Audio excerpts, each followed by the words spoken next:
Selamat sejahtera.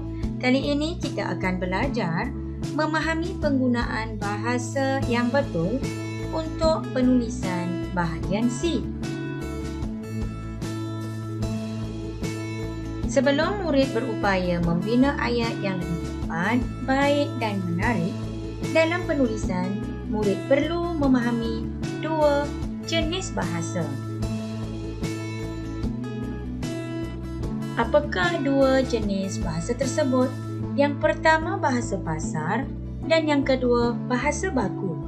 Apa itu bahasa pasar dan apa itu bahasa baku? Mari kita lihat definisinya. Bahasa pasar ialah bahasa yang digunakan dalam komunikasi atau perbualan harian kita, seperti bersembang dengan rakan, berbual dengan keluarga, berkomunikasi dalam laman sosial seperti WhatsApp, Telegram dan sebagainya. Kebiasaannya bahasa pasar lebih ringkas dan mudah difahami. Apa itu bahasa baku? Bahasa baku adalah bahasa yang teratur dan tersusun dalam setiap aspek seperti ejaan, bentuk kata, tata bahasa dan sebagainya. Bahasa baku ini juga dikenali sebagai bahasa standard. Dan murid-murid perlu ingat dan perlu tahu bahawa hanya bahasa baku sahaja yang diterima dalam penulisan. Seterusnya, kita akan melihat beberapa contoh penulisan menggunakan bahasa pasar dan bahasa baku. Contoh yang pertama, bahasa pasar apabila seorang bertanyakan tentang nama. Kebiasaannya kita akan menjawab, nama saya Jackie. Ayat yang lebih tepat menggunakan bahasa baku ialah, nama saya ialah Jackie. Bahasa baku inilah yang digunakan dalam penulisan, bukannya bahasa pasar. Kita akan lihat contoh yang kedua. Apabila seseorang bertanyakan tentang bilangan adik-beradik. Kebiasaannya bahasa pasar yang digunakan ialah, saya ada 3 beradik. Bahasa yang lebih tepat yang boleh digunakan dalam bentuk penulisan ialah menggunakan bahasa baku. Sepatutnya, kita perlu menjawab, saya mempunyai 3 orang adik-beradik. Perkataan ada akan kita ubah menggunakan perkataan yang lebih menarik, iaitu mempunyai. Adik-beradik adalah manusia. Penjodoh bilangan kepada manusia ialah orang. Jadi, ayat yang lebih tepat menggunakan perkataan yang lebih menarik dan penjodoh bilangan yang sesuai ialah, saya mempunyai 3 orang adik-beradik.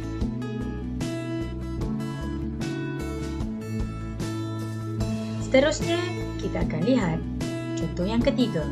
Apabila seorang bertanyakan tentang cita-cita.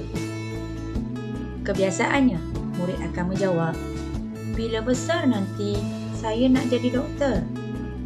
Ini adalah bahasa pasar yang biasa dijawab oleh sesetengah orang murid. Bahasa yang tepat yang boleh digunakan dalam penulisan menggunakan bahasa baku ialah, apabila dewasa, saya ingin menjadi seorang doktor. Perkataan berwarna merah akan kita ubah menjadikan perkataan yang lebih menarik, iaitu bila kita ubah menggunakan perkataan apabila. Nak ubah menjadi perkataan yang lebih menarik, ingin, jadi ubah menjadi. Doktor adalah merujuk kepada manusia bagi bilangan sesuai dengan seorang. Ayat yang tepat, apabila dewasa, saya ingin menjadi seorang doktor. Contoh yang keempat. Apabila seseorang bertanyakan tentang pekerjaan ibu, bahasa pasar ataupun biasa dijawab oleh setengah murid ialah, ibu saya tak kerja, dia duduk di rumah saja. Sepatutnya, bahasa yang lebih tepat menggunakan bahasa baku dalam penulisan, murid perlu menulis, "Ibu saya tidak bekerja. Beliau seorang suri rumah."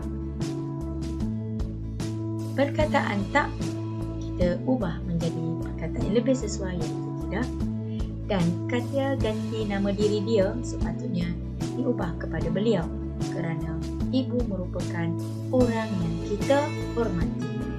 Jadi, bahasa yang tepat yang boleh digunakan dalam penulisan menggunakan bahasa baku ialah, "Ibu saya tidak bekerja. Beliau seorang suri rumah."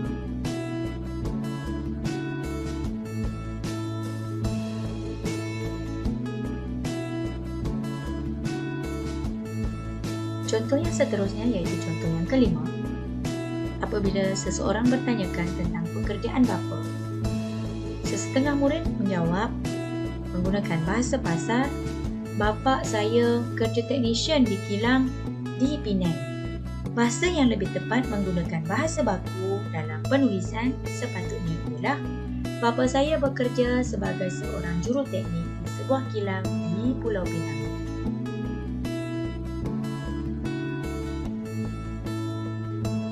Perkataan berwarna merah akan kita ubah menggunakan perkataan yang lebih sesuai.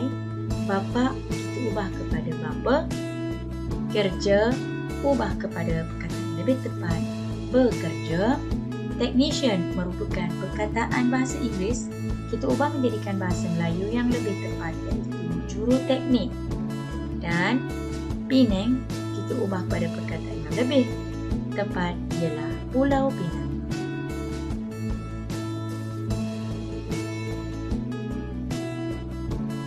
Terdapat pelbagai lagi contoh ayat yang menggunakan bahasa pasar yang sering digunakan oleh murid dalam penulisan.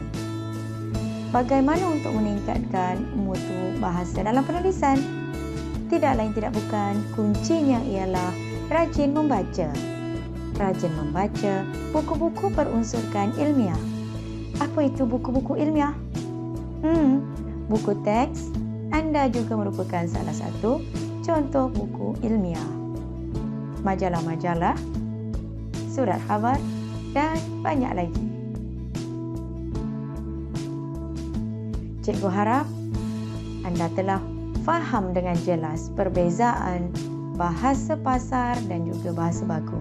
Seandainya anda telah faham perbezaan kedua-dua bahasa ini, bagi mudah untuk anda untuk membina ayat yang lebih baik dan bermutu dalam penulisan bahasa Melayu.